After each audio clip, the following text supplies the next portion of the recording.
So again, Hoko no Kamae is our crux for the day, right? So the base form of Hoko no Kamae, right, as I learned it, is this Hoi version. As a matter of fact, in the Togakure Ryu Nippo Taijutsu book, the one that's come to be known as the Tenshi Jin Ryaku no Maki, because that's the format. It's the Gyoko Ryu. It's funny, right? It's Ninpo Taijutsu, ninja's body art, but the Tenshi Jin Ryaku no Maki is borrowed from the way the Gyoko Ryu stuff is laid out, the Book of Heaven, Earth, and Mankind. Interesting, right? So, and then there's a synthesis of techniques from across the lineages. Anyway, not for today's class. Right?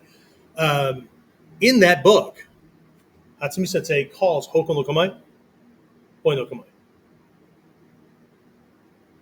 Somebody mistranslated something, but anyway, right? So let's stay with this crux, okay? So Migi Hoko no Kamae. Migi Hoko, okay, is Hoi. Okay? That wet blanket. We're in a position, and my hands are positioned so that I'm controlling the bubble between he and I. And that bubble is dictated by his height and my height and his width and my width to the ground. So from top of my head to the top of his head, he's probably taller than me, right? From just outside my one shoulder to just outside his, same thing on the other side, to the ground. In this ideal position, nothing else matters. Now, ultimately, in a real fight, other shit matters. But what I have control of is this space. And so I take up a position, see it? Just outside my shoulder,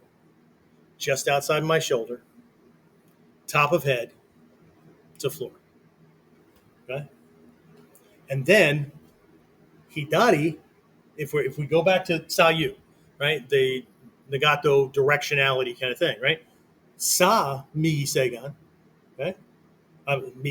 Sa Hoko, right? Left side is forward because I'm covering certain things and moving the window, right?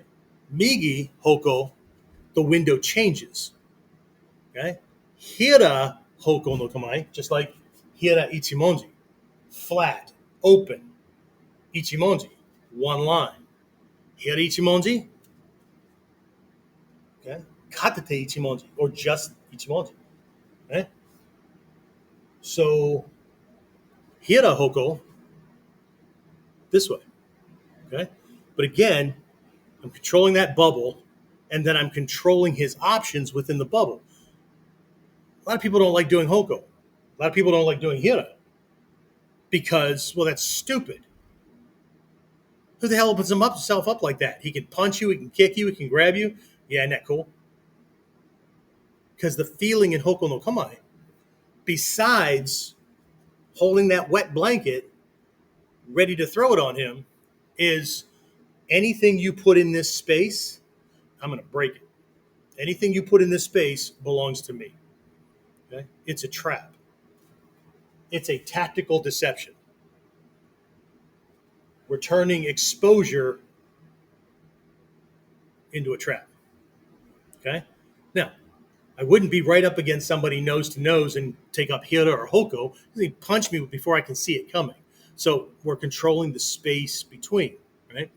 But again, I need to be able to move freely and move. So Migi Hoko no Kamae, okay, is both that wet blanket posture, right? Smothering somebody's attack, right? Controlling their options, how they're going to get in. This is a weird angle, right? This is the same angle of the sword when we're wearing it in our belt. It comes across this way. That angle is the same as the angle of the lead arm in Gyokoryu Ichimonji no Kamae. That angle is the same angle as the long staff or the sword in Jodan Uke, right? For receiving something that's coming in so it ricochets off and doesn't bash you or just skim off and then they kill you with the next shot or whatever, okay? The angle is really, really important, okay? So couple of variations on these things. Well, we'll get to the variations, right? So the base form, okay? There are lessons that are being taught, and they're perfectly right. Different Japanese teachers tend to gravitate towards certain forms of Hoko no Kamae. Okay, we'll talk about three. Right, one I already did, which is way up here, way up. Okay, so I'm going to call this the open bear posture. Okay, it's like a bear that found you in the woods and you couldn't outrun your friend, and the bear is just going to come down on you. Okay, so again, this one, what you'll see or what you'll hear through the kuden is that this form is about making a smaller defender look bigger because it broadens and elongates the silhouette. Okay, not just at night. Okay, because when somebody's enraged and they're coming at you, their vision narrows. They're working from the reptilian brain, lower mammalian brain, right? That rage, that kind of stuff. So they're more keyed into shape and movement than they are about detail. So I'm going to look bigger, like I'm controlling more space because I'm controlling more space. Okay. Another one is to bring it down to the base model, but I'm going to turn my palms in. Okay.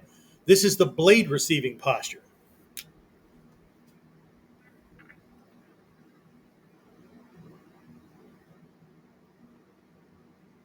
Okay, blade receiving posture. Might be nice if I can spell. Okay. All right, so blade receiving posture is this guy has a blade. I don't care if it's a sword, little pen knife, whatever, broken piece of glass. I don't want to be pointing my life sustaining tubes at him. Because if I get cut here, my dying actions are going to be Spider-Man like to try to shoot him in the eye. Maybe he runs away. I don't know. But I'm going to turn this way. Okay. Will I still get cut? Yeah, but I'm not going to be debilitated. And these muscles here are for opening the hand. Not only are there life-sustaining tubes in here that I need to protect with my life, the muscles in here contribute to doing that. So pick and choose our battles. Okay. So from here to here. Okay. And then there is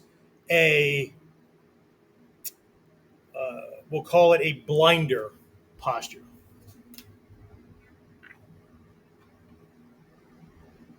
Okay. A blinder posture where Hoko, we're doing it like this. Okay. Fingertips are slightly curled in to point directly at his eyes. Okay. This way. But we've got this, like, I want to hug you. It'll be the last hug you ever get, but I want to hug you kind of thing. Right. So this is for narrowing, just like putting blinders on a horse. It's for narrowing his attention. Here, right? He has a hard time seeing or whatever, but it doesn't kind of block things over my shoulders and those kind of things, right? But here, right, I'm taking up more direct space on the eye line this way, okay? If I combine this with some words and some intent, and I'm dealing with somebody who maybe they're attacking somebody else, and I need to get him to come at me, okay? So I can save this other person, right? Maybe I can't safely insert myself in there, whatever, and I need to get him turned away so that the victim can run, okay? So what I might do is go, hey, look at me, look at me, look at me, okay? So the gesture matches, the action matches, look at me, okay? I've been studying for a long time. This guy that I'm saving, we know how most people are, haven't studied at all. So give him his life back, get this guy. Now I can start to de-escalate or I can handle things or whatever, okay? So which one's right and which one's wrong? See, that's where the arguments start to come in because there's other forms of Hoko, Migi Hoko, but there's some gray area in here as well, okay? Because what we're really looking at doing, and you really need to catch the this week's Kuden to get more of this. But what we're really trying to do is ride right here. Both of these are always going on, but I need to be adept at both sides. So training has to take place on both sides so that I can live there. Okay, so I can live there. Right. So, but Hoko is so diverse, right? Oh shit! Well, that looks like Doko no Kamae. Yeah, no, but it's not. Okay, it's just controlling perceptions. Okay, we could also call Hoko a high hira, mid hira, hira, the way most people know it, and then Hachimonji no Kamae, figure eight posture. Okay, is low hira. Again, controlling that, controlling his options, what he sees open, those kind of things. Okay, very, very adaptive. Talk about that here as we wrap this up. What kind of time do I have? Okay, good. All right. So um, the lesson here is that these aren't new kamae, right? They're tactical responses hidden inside Hoko. They're henka. They're all Hoko, right? But they're situational. When I said in the beginning that most people see kamae as fixed things, like stylized fighting stances, I mean, way too many people are arguing over whether Hoko's like this or Hoko's like this or Hoko's like this or Hoko's like this, right? And I get it, right?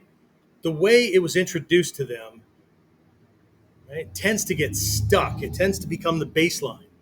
This is called anchoring bias.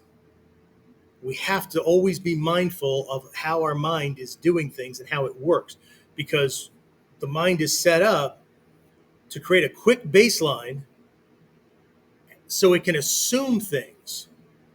That way we can solve things faster and get on to other things.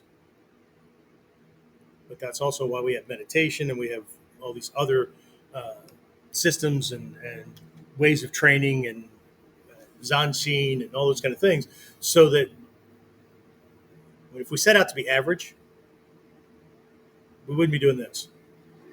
Even as a martial artist, right? Ninjutsu is way too deep and broad, and it's not even limited to just the fighting skills. That's one corner among all the stuff that 99.9% of people have tossed in the trash can. Okay? So then, what the hell is Hidari Hoko? Okay? There we go. So Migi Hoko, in any of these cases, Migi Hoko is really when we're balanced, we're calm, and we're in control. Hidari Hoko can still look like these things here, right? But Hidari Hoko is the Ura side of things, right? Again, it's when things are messy, right? So it could be leaning, it could be overextended, it could be appearing distressed. Okay. So what if Hidari Hoko looked like this? Whoa, because he threw a kick or he came in with a knife at my gut. But since you said knife guarding, it should be like this. Yeah, if I had my fucking wits about me. But if this thing suddenly comes out and I need to shift to clear that, well, I'm going to get what I get. Okay. Or remember that calming position I was doing with this guy, right? It could just as easily be, whoa, whoa, whoa, hey, hey, hey. Right? So more of a looks, it's overextended, but looks a little bit more distressed. Okay. Same as this one. Like, I don't need trouble. Okay.